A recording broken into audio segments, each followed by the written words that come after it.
So just give me a minute while I do this. Yep. Yeah, technology, it's amazing. Yeah, it is amazing. And frightening. Yeah. Okay, let me just make sure I've got my mute on. I can see you all there. That's the one thing I don't have, a cup of coffee. Oh, I'm drinking tea. I had tea too. All right. So we're actually live. Okay. So beautiful. Before we do anything else, I just want to acknowledge that I am doing this event from my studio, which is also my garage, but more importantly, it's on Gadigal country, the Gadigal people of the Eora Nation, and I want to acknowledge that. And actually, so is Annelies. So this is a joint acknowledgement. Beric's there in Port Macquarie, and so in my case, yeah, my studio is on lands belong to the Beric, so I pay respects to elders past and present. Thank you, Beric people.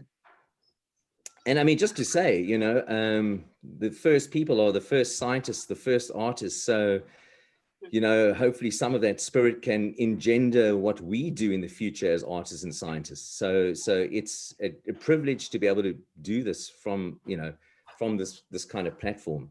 And just to acknowledge, I really want to acknowledge Inspiring Australia. They've sponsored this event, these events. So I really want to acknowledge Jackie Randalls of Inspiring Australia, and actually want to do a special mention tonight to the CSIRO in Lindfield. I should introduce myself before I do all of that. My name is Stephen Durbach, aka Sid Sledge. So I'm used to be a scientist, and I'm now an artist. And you know, I discovered the beauty of science through doing art. That's when I really rediscovered it, and saw it in a very different way. And part of my mission was to work as much as possible with scientists. And the CSIRO have been actually amazing in that journey, especially the ones from Lindfield, where they've welcomed me and allowed me to do my, at times, slightly eccentric and interesting art tested on them, do experiments there that are art related. And they've been amazingly open to these ideas.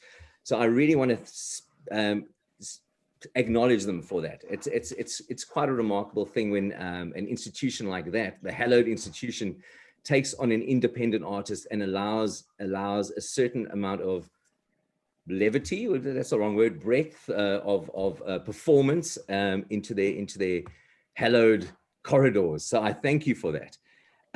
So I wanted to say something intelligent this evening about introducing the panelists that you can see there, but this happened at 6 o'clock this morning. I was trying to come up with something to say, and while I was doing that, I was making a cheese sandwich for my son, and I had this profound moment. You know, I was looking at this cheese sandwich, and I thought, this is the most phenomenal object I've ever seen, the most astonishing object. In it was cheese, which is, you know, we get that from the milk of a cow. This is an animal that we've domesticated, you know, over thousands of years. The bread is from wheat we've domesticated. Crazy that this has all happened. And the knife that I was using to spread the butter, this is a thing that our ancestors managed to somehow extract iron from rocks and then carve it into objects that could do work for them. And I thought in all of that sits the whole history of art, of science. You know, we were all artists. We had to have some aspect of imaginings to be able to imagine a different narrative, different world to the one we are currently in, and make things and then craft things and just have these stories going in our head to tell our stories. On the other hand, so that's expansive, right? This is expansive, imaginings, and maybe we can use words like chaos, allowing things to happen in our minds. The other side of that coin, we had to then to go down and actually make the things to understand it. We had to contract our language. And then things like ordering, analyzing, categorizing, those became other languages we used to harness these imaginings to make and understand our place in the world and to make these incredible things. Even here in this moment, I'm sitting here looking at two people and I'm imagining that there are people sitting behind there watching this on, and it's beyond insane, really, if you think about it. I'm looking at a flat screen. That is what I'm actually looking at.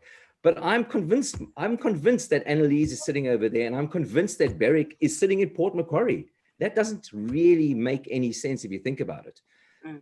And just in another moment, I just want to also, everyone who's watching this, thank you for taking the time to, and bringing your curiosity to these conversations. Because one thing that these conversations are, is they're live, all right? And I wanted to bring curious artists and scientists to essentially, lay their ideas bare, and it's quite a vulnerable thing, because you don't know where this is going to go. That's the beauty of a live situation. So I want us to enjoy and appreciate that this is happening live, and I want to acknowledge my co-panelists for being here live. Now let me get to my co-panelists.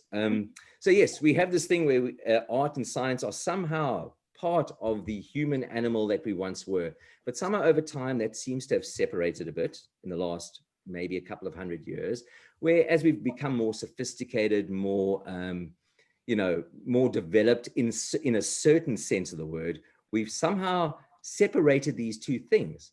But then I actually ask, well, have we? Because this now brings me to my two panelists. So I have here Annelies Jahn. Welcome, Annelies. Annelies is a contemporary artist living in Sydney, and I came across her work on Instagram, and I was immediately affected by it. I didn't quite know why, but there was a consistency of language, a consistency of something, some aesthetic that I thought was really intriguing. So I always just kept seeing, and whenever one of the images popped up, I said, that's Annelies's work. I know it is. I don't fully understand it, but I know it's a consistent language that's emerging there. And I found that really intriguing.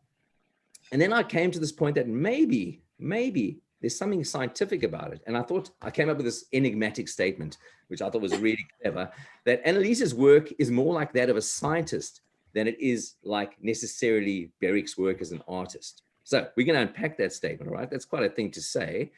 It may or may not be true. Beric, on the other hand, Beric is someone I've known for a few years and an artist that I greatly admire, but he was also a scientist, and not just any old garden variety scientist. He's a cancer biologist, cell biologist with a very impressive reputation. I've been through his publications. Most of them I would have given anything to publish in. The very impressive scientist. And he has moved over to art. Now, how does that work? Because when I look at his art, and his art is visionary. That's probably the only word to describe it. I don't necessarily see the science in it. How do those two things coexist? Do they influence each other? So these are the ideas that I really want us to unpack tonight. And because I made that enigmatic statement about Annelies's work, Annelies, maybe we can start with you. You can tell us a bit about yourself, but I really would like to know if my statement holds any water. So you can maybe take us through a process of how you actually go about making and thinking about your art. So welcome, Annelies. Thanks, Stephen. It's interesting. I just immediately picked up on your description of science and art through the cheese sandwich, and the idea that art was imagination and science was somehow a way of making things happen. But of course, artists make things as well. So to a certain degree, there were a few words that you used, which were something like, I guess, understanding how something works, maybe considering how a material might be fashioned, and the ideas of measure. All those things are the tools of my trade. So I found that immediately what you were classifying as science was actually what I find are useful tools for all artists, actually, and that we at some point beyond our imagination have to manifest something, and in that act of manifesting we have to solve those problems which are real and tangible. I thought the easiest way to describe, basically I work with things around me. I collect things from the street. I find objects which have some kind of intrinsic material quality that I like. It might be their shape or their form. And I use those to explore not only their materiality, but aspects of place, because I'm interested in place and space. So I thought the easiest way to describe what I do was actually show what I do, because, you know, I'm not as clever with words as I might like to be. And it's probably easier to let the work in and a progression of work somehow come to an understanding of what I'm doing. So shall I share my screen now? Yeah, I think that'd be great. Yeah, please. Okay. All right. So share. Okay, so have to go back to the beginning. Okay. Okay, so this is just a general review. So it just, as I stated, I find objects and I tend to use them because I'm trying to primarily make work from the world around me rather than working with traditional art materials, because I find that they have an intrinsic quality that of having been used before as well. So this particular series is, I call my Nang series. Most people know these as cream chargers, and they're used, you know, to make creaming for cafes largely, and also domestically. But the other flip side of them is that they're used by young people because they give them a natural high. It lasts for about 2 minutes. So most of the ones I've used, I've found on the streets as I've been walking around. And actually some I got from a friend because a cafe was throwing out boxes of them. So, and the work got started in, my first Nang came to me in 2014, and I've been working with these ever since. So part of my practice is also assembling found objects. So this is a simple assemblage of one cream charger and a silver tray, both found separately, but somehow came together in the studio. And from a residency program that I had the opportunity to participate in, I had quite a collection, and I was trying to nut out the space, and I found there was this square within the window, which you can see, which I've mapped out here. So measuring and mapping things out in a kind of a logical fashion and trying to figure out how to hang them, I came up with a solution, I guess. And this is me working on my installation. So you can see here that there's a way of measuring out the space and an anomaly between, which the green tape shows, between an area on the floor and an area on the ceiling, on which I was going to hang the cream chargers. So that kind of interests me. So part of the process of install also tells me about the space. Yeah, so I have a reaction to the space, and in particular, this space was a shop, which I actually found that this ceiling, I actually covered that ceiling because there was a lot of messy information. So I had to, it's literally a screen that has been attached to the ceiling of fabric. So, and took a long time to install, and I needed help with that. And then these are the Nangs hanging in this front shop window. So Annelies, do you mind if I interrupt? No, go. Yeah. Are you, so when you do these installations and you're mapping, yes. You know, when they're in the outside world, is there something about the way that they are chaotic or not mapped or random, and the way there seems to be what in terms of the objects? Yeah, and how you then putting them in the gallery space. Well, I think the objects, particularly in this case, are just collected because I find them interesting. Sometimes I photograph them in the location, but often not. Often it's just a matter of picking it up because it takes my fancy because of the shape or the form.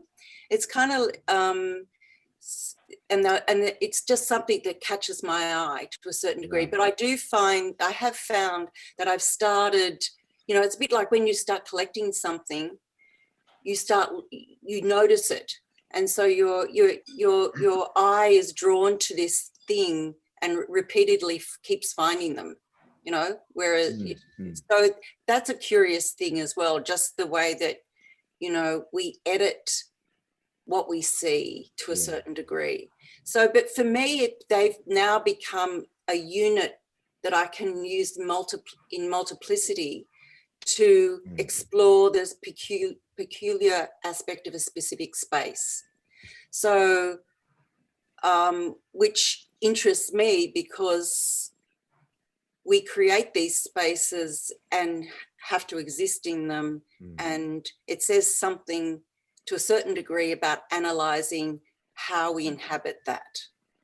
Does that make sense? Yeah, it does. And I'm curious as to also why you have this interest in these spaces and why you populate them with these objects. Is it a way to understand the space or your place in space, or what is the interest in space?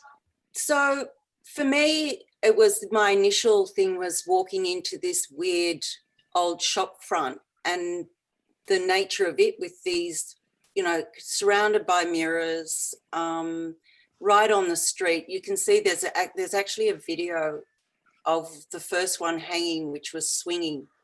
And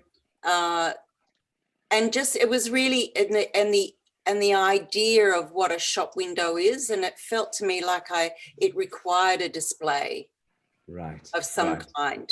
Because it's a shop window. Yeah, because it's a shop window. And really it was an opportunity for me. It was a residency program. So I was invited into the space. So it became a period of a month where I actually just sat with it and tried to figure out what it was that sparked my interest, or how the space worked for me. And it was interesting because I had to kind of simplify it. I'm a minimalist at heart, and if things get too hectic, I need to calm them down. Yeah. Yeah, and what are you? So what is it that you're actually looking for? Is there something specific you're looking for, as in your practice as it's evolved? Do you find that you're looking for something specific, or is it purely an aesthetic response? It's partly an aesthetic response, but it's also it's an aesthetic response to a curiosity about the nature of space, and also, which is not just about it, not necessarily just about the physical space itself, but about the interaction here between this space and the street, and the strangeness of its own configuration. So if that was a domestic space, that would be the interaction might be different. If it's an external space and outside, it would be something about maybe catching something more ephemeral about what's going on. So this video tracks this thing swinging, but then there's also a person walking by in slow motion. So it's sort of, it's about bringing this inside and outside together sometimes. Yeah. I wish I could be more clear about it, but sometimes I don't know myself. No, I think that's, I mean, to be totally, I think that's, I mean, one of the fascinating things about art is that it is a way to engage with things that you can't explain. Yeah. You know, so the fact that, that I'm looking for some connection with something that I can explain actually says something about science. Yeah, it says something about science. Yeah. And maybe not everything can be pinned down, No, I think the responses are largely instinctual. Right. And when people look at it, what is, have you gauged intrigued? Yeah. Okay. Yeah. Often intrigued. Yeah. So Annelies, are those mirrors on the walls? They're all mirrors, and they were already there. So you're getting a reflected pattern of get a reflected pattern. There's actually dots on those mirrors as well, so that when you're in the space, it felt like an infinity room. Yeah, right. Yeah, that's what it looked like when I looked more closely. Yeah, thinking it feels of like an infinity room. So yeah. this is all reflection, but this is the wall at the back. Yeah, right. So it's a kind of it's a really odd and quite confronting space to be in, because you just keep seeing yourself. Yeah, the photo doesn't quite capture the extent of it, perhaps. Yeah. But, right. Yes. Yeah. I see what you mean. Yeah. So, but there wasn't. The interesting thing about these particular objects is that when I've shown them, I'll just keep going. So, shall I keep going through? But when I've shown them, actually, young people laugh because they know what they use them for. Right. And they think it's highly amusing that there's nangs hanging up.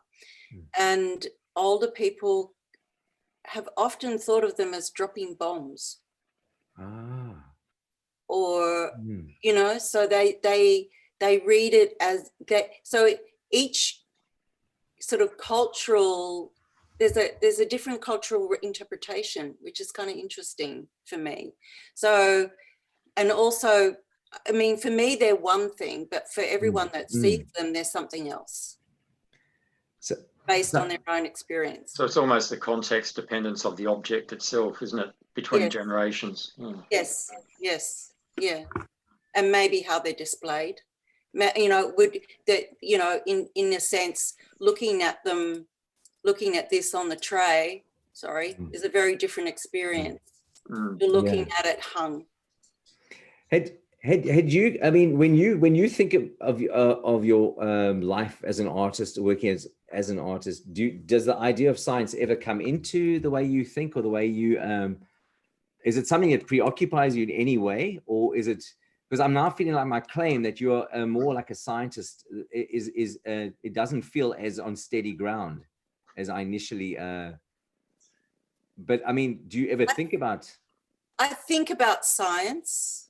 I think about scientific matters to a certain degree. You know, there's a, you know, my general curiosity being about, obviously, you know, it can be quite existential. And I think that those questions are scientific ones.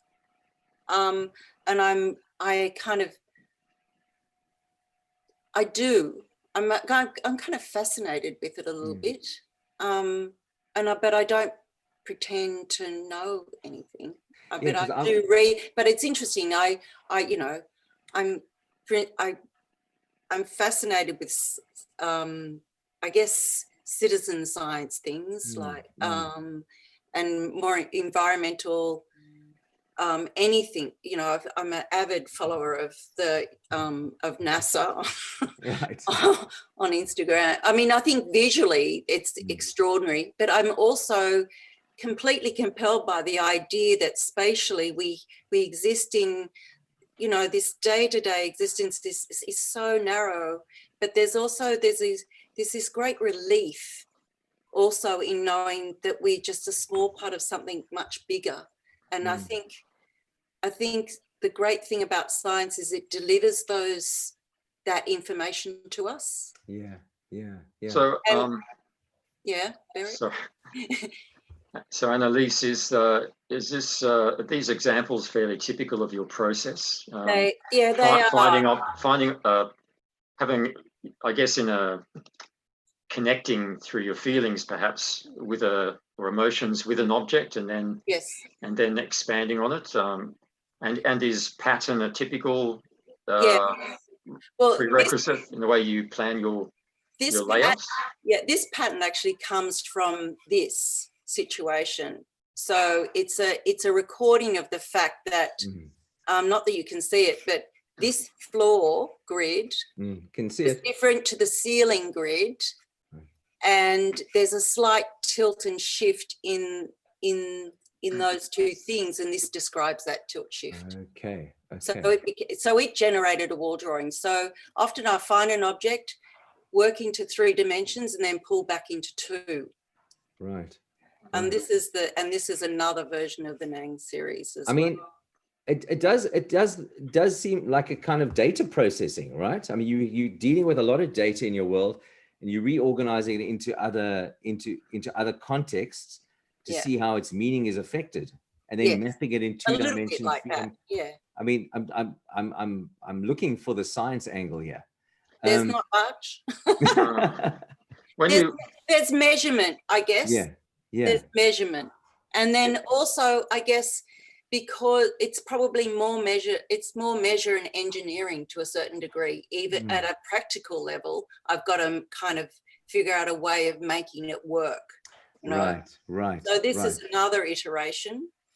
So this describes my drawings for how the work will inhabit this space, which is based, so the whole size of it's based on a ceiling panel. And then having to figure out how to hang it, really. So it's probably more aligned to, I mean, it is aligned in some respects to design, because I have a background in design, but it becomes, I guess it becomes something other. I hope it does anyway. Right. Can I just ask a question? So in terms of the process, like for instance, the line of cream charges that you see on the display, would you have conceived of something of that image before you even started looking for objects, or is that just something that arrived after? No. The objects in the space. So you start with the object rather than the idea. I collect objects and I have a store of them, all different styrofoam, the cream charges. I also use other materials like mylar, which because I came to mylar because I was doing a specific installation based around the moon, actually. So that's probably the most scientific thing, come to think of it. But because I have a bit of a fascination with the moon and I take lots of pictures of it, but with my iPhone, which are pretty poor, but I love that too, because it says something about the fact that I'm here and it's a long way away, and it's not about a clarity of vision, but it's more about the relationship between it and me. Right. But I guess really that I find an object, and then to a certain degree, if I find a space, then it's kind of like, what am I going to do in this space? How do I understand what's going on here? Or how do I emphasize an aspect of it? And then the material that's most appropriate gets used for it. And in this case, it was the nangs. And in these instances, it was these objects which helped me describe something about this. Would you say that your memory or knowledge of the repertoire of objects that you have in your collection, does that influence the way that you think of the arrangement that your response to the space? Probably, to a certain degree, although, I mean, to a certain degree, yes, but not always. I mean, I think, I mean, I guess the objects I choose are quite specific. A lot of them are packaging. It's usually cardboard, styrofoam, the nangs, and often other little things like tuna tins or any little bits of plastic, often shiny things. I quite like shiny things. So it's just, it's kind of like, part of it is about how they might work together in an assemblage like the first one. But then if it's about the space, then it can be sometimes the objects, but sometimes it's other material. So I use tape a lot for tape drawings on walls. And then that usually gets reimagined into other things as well. So it really does depend on the space and my intuition about how to maximize a feeling I have about it. Is there a philosophical underpinning to the work that you do? I think it's probably based on my own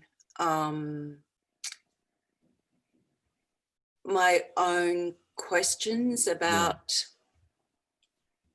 what it means, what makes a place meaningful or not, or I guess there's definitely philosophy around that. You know, there's and you know, having done a master's, I had to come up with, you know, a precedence for these things. And I guess to, you know, and I looked to Merleau-Ponty, and I looked to Bachelard's Poetics of Space. I felt was a really great piece of writing because it was so personal. It was, and there was that the idea that we interrogate every space based on our first experience of space, which is usually our first home. And so, and if you think about it, partly it's that, but it's also partly a lot about our own physiology. So if a space feels big for me, it's big, you know, when you're a child, it's because you're small, but when you're an adult, it might be different. And so my own height, weight, and background informs my experience of these things, of whether or not I'm comfortable or uncomfortable or delighted or not, you know. So I think I think there is a philosophical underpinning to those things. Yes. So you're trying to understand yourself in the space that you're in. Yes. Mapping it. Yeah. I think so, because I can't speak for anyone else. I can only right. my own point of view. I suppose that's the other interesting thing about art, is that it's a generalizing thing. Yeah. And science can be quite specific. You specifically, you know, trying to solve certain puzzles, but art is deeply personal. You can only really figure stuff out for yourself and hope that it offers somebody else something. Yes, absolutely. I have no expectations that my work will be liked or disliked or understood or not. I would just hope that it resonates in some way. And if it does, that's great. And if it doesn't, then I can't help that. But if someone else's work will resonate with them, you know. So it's a very, very personal journey. I think so, yes. Yeah. So Beric, maybe we can go over. Thanks, Annelies. I think we'll revisit it. I'll stop sharing. Sorry. Yeah, we can go over. We can maybe return to it if it you know, if we need to. But I'm curious now to see in response to that, because Beric's art is actually, there's you shared a nice essay, a beautiful essay actually written about your work, and one of the phrases was.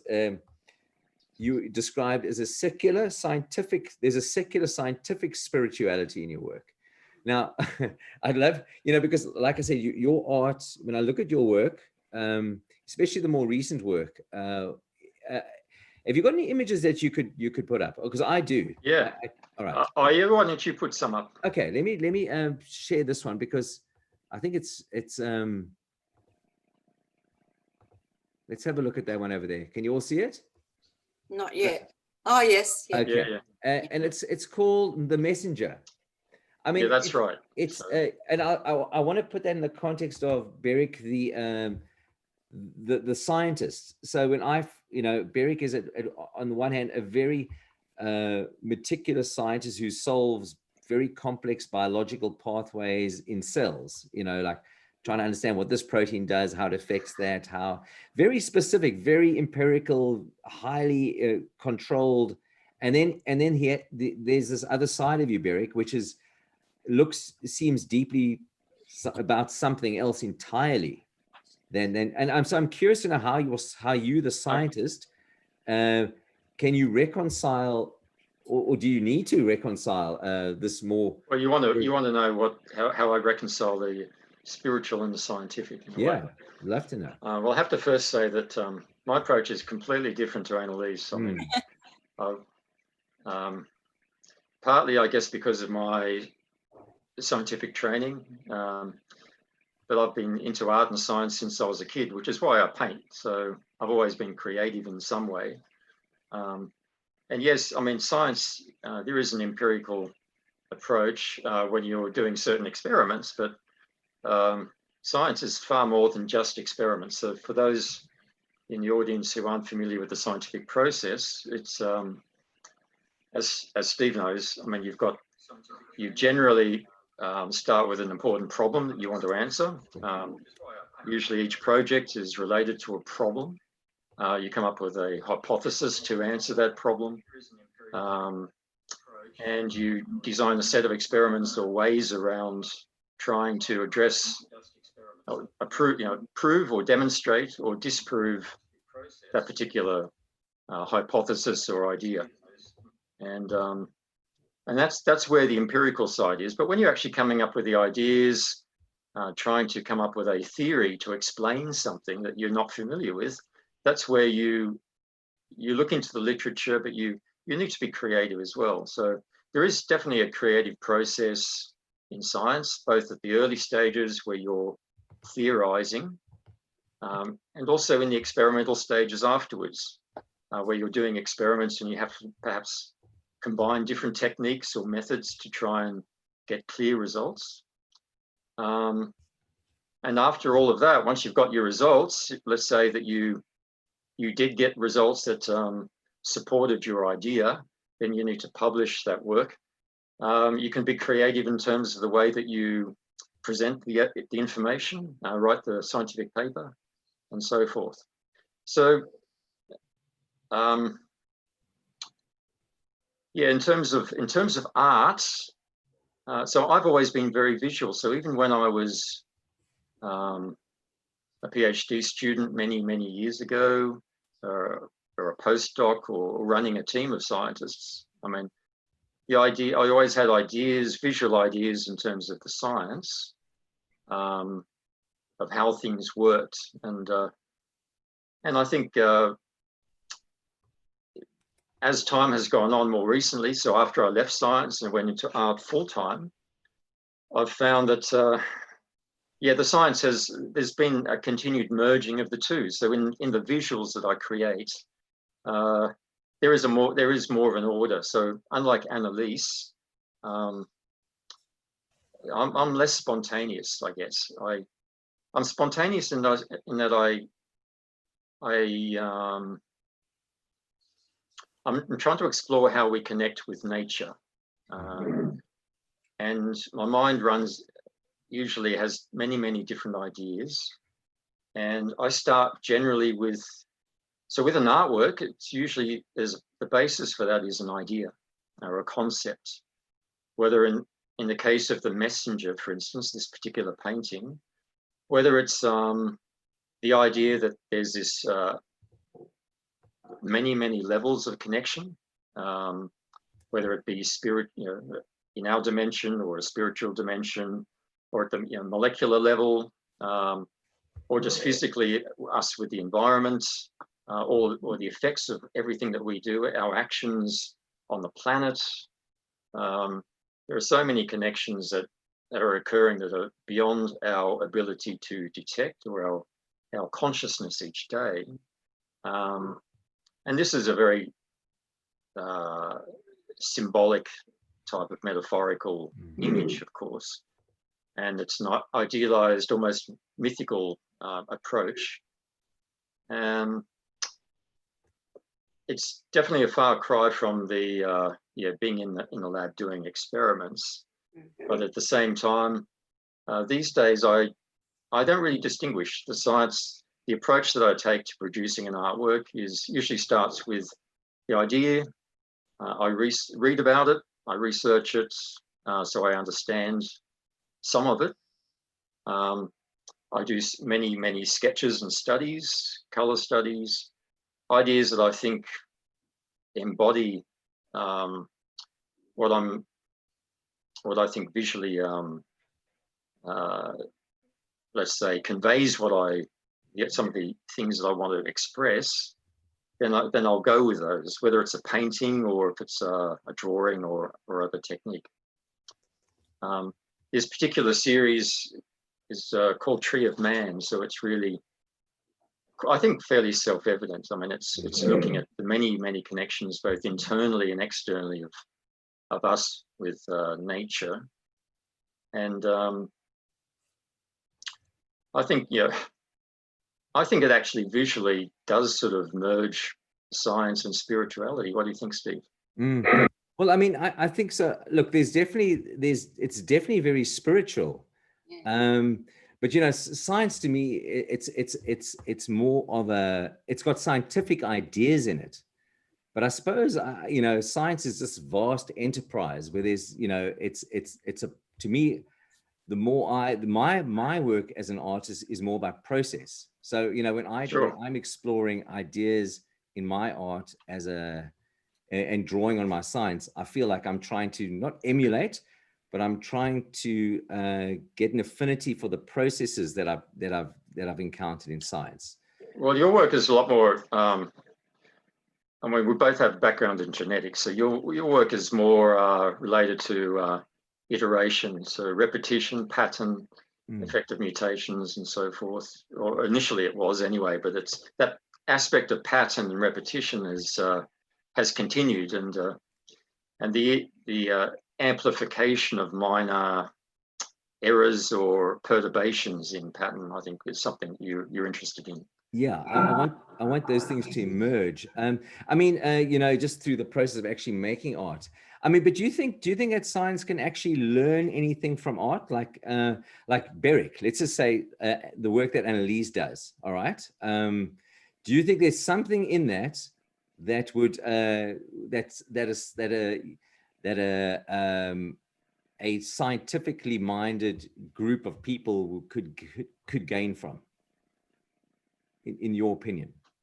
Oh, well, I certainly wouldn't say no. I mean, and I think that sort of work I would have liked to have seen up close, because as she was saying, it compared to an infinity room. So I've seen Yayoi Kusama's infinity rooms, and they're very, very impressive. I mean, the infinity nets are amazing, and I think it's very hard to interpret just from a small 2D image. But you know, the interesting thing is that when you have unexpected patterns and objects, they can imprint on your mind and stimulate ideas that you weren't aware of, and that not necessarily, you don't necessarily have an initial response, but it can impact. I mean, a lot of breakthrough ideas I had over the years in terms of discoveries, those sort of eureka moments usually come quite spontaneously. It's after, you know, a lot of time spent thinking about something, but it's when you relax, your subconscious sort of comes into play, and everything just gels. And sometimes it might just be an image like that, which can actually help trigger, you know, help things come together. So yeah. And Annelies, I was wondering, you know, also about like, because, you know, the one thing about art and science is yes, and I think I alluded to a bit earlier, is that they're cultures. I mean, they are the ways that we deal with the world. Yes.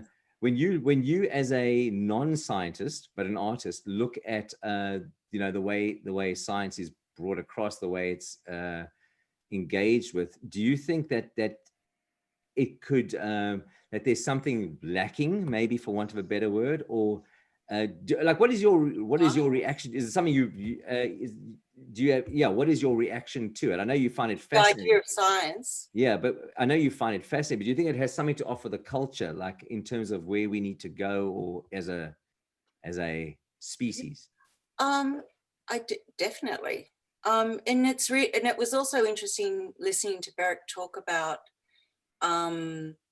the idea of experimentation and all those things, because a lot of what he was saying actually is how artists experience the life anyway.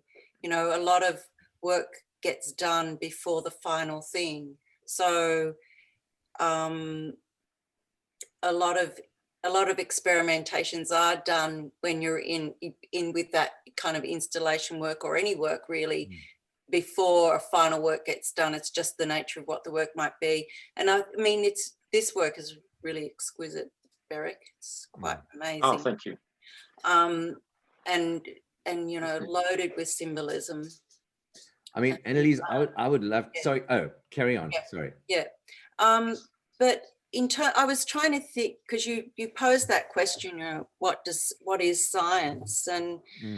And for me, I think the great thing about it is that it does, at some point in our lives, we have to make, there has to be a balance between a rational thought and an irrational one. No, so art, I suspect, is something that might, if we're lucky, hold a mirror at some point up to who we are and how we live to a certain degree. But science is, I would hope, offers a great clarity in understanding and ideas of knowledge and rational thinking, and also an adaptability, which I think is appropriate which is actually in both. I think scientists and artists both have to adapt to lots of different circumstances and think broadly around a problem. It's just that, I guess, for me, I always think that science sort of prescriptively has to be useful, and art doesn't have to be useful. What do you think of that, Beric? Because I think what they can gain from each other is, you know, I think the idea of usefulness in science is an interesting one. I think a lot of what's happened in science is that it's become too useful, right? You know, and not imaginative enough. Yeah, exactly. And I mean, because you know, part of what scientists and artists do have in common is they play. I mean, at their best, they play. You know, you encounter a problem and you enjoy yourself as you try and, if you're a scientist, tease it apart, categorize it, analyze it, see how it works. If you're an empirical scientist, and if you're an artist, you doing exactly the same thing. You are just going into the open and discovering as you go. And you know, the beauty of what your work is, Annelies. Yeah, let me just finish this last. But the beauty of what I love about your work, Annelies, is that you don't have a question in mind. You don't have I want to go to this point. And that allows you to go to places that are unknown, and you then know them. Science has that potential, but often the contemporary structures don't allow it for that freedom. Sorry, Barry. Yeah. Do you want to change the image, or maybe remove the image as well? Yeah, stop share. Oh, there we go. Okay, good.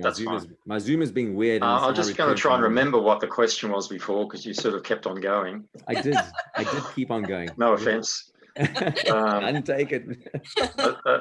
No. But look, I'm going to get back to two things. I mean, one thing that Annelies said early on was that was about the idea of manifesting ideas, and I think that's a commonality there. And also, I wrote down a few things that I thought were fairly common as well. A couple of words. I mean, as a scientist, curiosity is really critical. So for any budding science students who want to make science as a profession, I think you need to be very, very curious, and that never has to leave you, because otherwise you'll be, it's not an easy profession. And as you go through the many, many years of doing it, and if you get to the point of having a lab of your own, if you don't have that passionate curiosity about how things work, how the world works, how we work, what makes us tick, then don't bother, because it's you need something to continue to drive you to do it. It's a tough game. It's also a quest for beauty, you know, I think. It's really, because, you know, the way that we work is just so intricately beautiful. Even when there is redundancy in certain systems, it's just astonishing. It's also about, you have to be very honest as a scientist. You've got to be honest with yourself, and it takes years of training. Usually PhD students, it's one of the things that I used to teach them, was how to actually be critical and to be honest with themselves and to do the experiments honestly and so forth. And I think these are all things that they're all things very true for most artists as well. In fact, the the collection of information or objects or data, experimenting, playing with technique, pushing techniques, modifying techniques, trying to really getting dirty, finding your way through to until you can actually visually express what's inside you. Yeah, it's deeply, it's quite similar to a lot of science, where you're searching for ideas to try and. The only thing is that there is more of a confined framework when you're doing science, because you're generally trying to answer a particular question most of the time. Yeah. But yeah, look, I think a lot of these things are there are overlaps. What I found was that the creative process is quite different, but there is certainly a very strong degree of creativity in both art and science. I think art is very useful to scientists. I think most scientists really benefit from having some other creative form of expression that usually helps their ability to do their job, to think logically, because you don't want to be logical all the time, because you run out of ideas. It's a stimulation of ideas. As an artist, one of the things I asked myself when I left science to do art full time was really what I could come up with if I was doing it full time. It's as simple as that. Yeah. Because previously, I mean, I've been exhibiting art since about 2003. But it's like any artist who actually has a day job. I mean, it's limiting what you can achieve. And I've found that over the last 5 years or so that my art is evolving much faster than it ever did before, and it's quite interesting, fascinating how it's progressing. And that Tree of Man series, which did have a lot more symbolism, let's say, within the works, intrinsic to the works. Then they're not the only type of projects that I have. I have a range of different projects, but as time goes on, I find that my work is certainly becoming more a combination of art and science, which as Steve found when he left science a lot longer ago than I did, the science is always inside you, and it will come back to not to haunt you, but to hopefully to help you. It's part of what formed you. That's a really interesting point that you make, that the science will come back to haunt you. In a sense, when you're an artist, you can't hide behind the idea of what you think art is. It's inevitable that all your prior experience becomes an expression in the work that you do and the way that you think about your work. And I think that just holds true, because I fund myself because I teach at an art school, and I see this all the time, and even with myself, I know when I studied art a long time ago, I've drawn all my life, and I do quite a strong observational drawing practice. But it was interesting when I took on my studies again, how all my other past working life, which was design based and in publishing and involved with architecture, it couldn't be put aside. It sort of pushed itself out in me. Yeah. And I think the great process of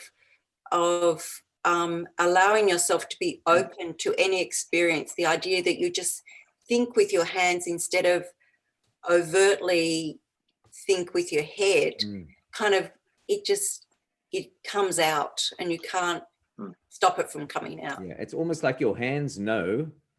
Yeah. And your head is always trying to catch up. It's always trying to, is that what? Yeah. I think it's also part of being doing honest work, and because if you are, then it's going to be a product of your life experiences and everything that you've done, everything that you feel strongly about. It's going to come through in some form. I absolutely wanted to know nothing more about science when I left science. And it just came back to me, and it was like, but it came back to me in a remodeled form, but in a way that was, oh, that's why I did science in the first place. That's how it came back at me. It was like this. I'd managed to shed all the, I guess, all the challenges of science, which is the it's the some of the parts, some aspects of being a scientist can be challenging. So, you know, you may have a large administrator. Doing science can be hard. But I had this, you know, when I was a child, I had this sense of wonder of the world. And that's what came back to me and informed, reminded me why I became a scientist. You know, I have to apologize because I can't figure out how to take questions on this format using YouTube. So this is to the audience out there. I just would really like to apologize that if you have been posting questions, I can't see them. So please accept my apology for that one. Do you mind if I've got an image that I'd like to share? A friend of mine sent me an article today, and I think this, in a way, maybe sums up, because we got 5 minutes left, so we probably have to start summing up. But I'd love to just show you this image. And also my sharing was behaving very badly, but can you all see that? Yes.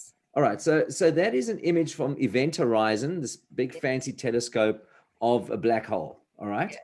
Now, I saw this for the first time about 3, 4, 5 months ago, and it was probably on social media. I was just like, a black hole, okay, and I went past, and it had no impact on me. And I remember thinking, why is that not having an impact on me? This is a black hole. You know, I was quite horrified with myself.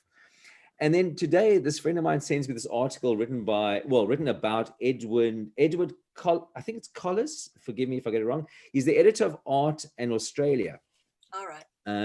Now I'm gonna read now, okay? But because there's a quote which just really touched on how art and science connect together. So just bear with me. This is what he says. I looked at it. This is the image. Black hole. That's astonishing. That's an incredible image, he says. It's not retinal. It's been created out of an array of observations that have been processed and interlaced through an algorithm. Okay, this is an art professional talking. It's 55 million light years away. Now, there's an art professional telling me, the scientist, how old this is. And I'm humbled because I didn't know. The image is 55 million years old, he says. But it had this uncanny feel to it, so poignant. In the deepest recess of space, with an infinite darkness around it, there is this halo that's glowing. The event horizon, an image of something you can only think of. It had a poetic to it, this aesthetic charge. So that artist was able to give me this real sense of the awesomeness of that intensely scientific image of an algorithm. It's really an algorithm's process showing us what a black hole might look like. And so I thought there was a beautiful distillation of where these two narratives can talk to each other. And you know, so I mean, that's how I would like to sort of you know, maybe start to end this is, and also just, you know, it's been a very interesting evening because, you know, initially I thought your work, Annelies, was quite, and it's quite scientific. There's certainly aspects that are strongly aligned with what a scientist thinks, as Beric alluded to. And then there are aspects which are totally free and open to your own exploration and that whole idea of wondering and imagining. And then Beric, you know, the way that you've channeled, and I actually think of your art like this, Beric, and tell me if this holds true. Cancer, you study cancer for years, very dystopian, but all about connections. And actually the way, I hope you don't mind this now, the way that, you know, cell pathways are highly connected and everything's connected within a body, and then everything is outside of that is connected, but it's dystopian, it's cancer. But then your works, your secular spiritual works, are deeply poetic and talk about a utopia that everything is actually ultimately connected, but in a positive way. So that's how I think your work starts, you know, talks with the art and the science. I don't know if you agree with me, but it doesn't even matter because we haven't Doesn't got much matter, time Steve. to- It's very poetic. Thank you. Even if you don't agree with me, we don't really have time to chat. It's open for interpretation, so Yeah, absolutely. that's a nice interpretation. Exactly, it is open to interpretation. But that helped me connect to that work. Unlike my science, which was never open to interpretation. So Good. that's another distinction, maybe. Yeah. Good. Yeah, it's a good one. Yeah. So I don't know if anyone has anything I'd like to say in closing. No, I'd just like to thank you, Steve, for setting this up. I mean, it's a great opportunity. I think hopefully people watching will get something out of it. And thank you, Annelies. It was a great conversation. Yeah. Thank you, Stephen. Thank you, Beric. Really enjoyed it. It was good.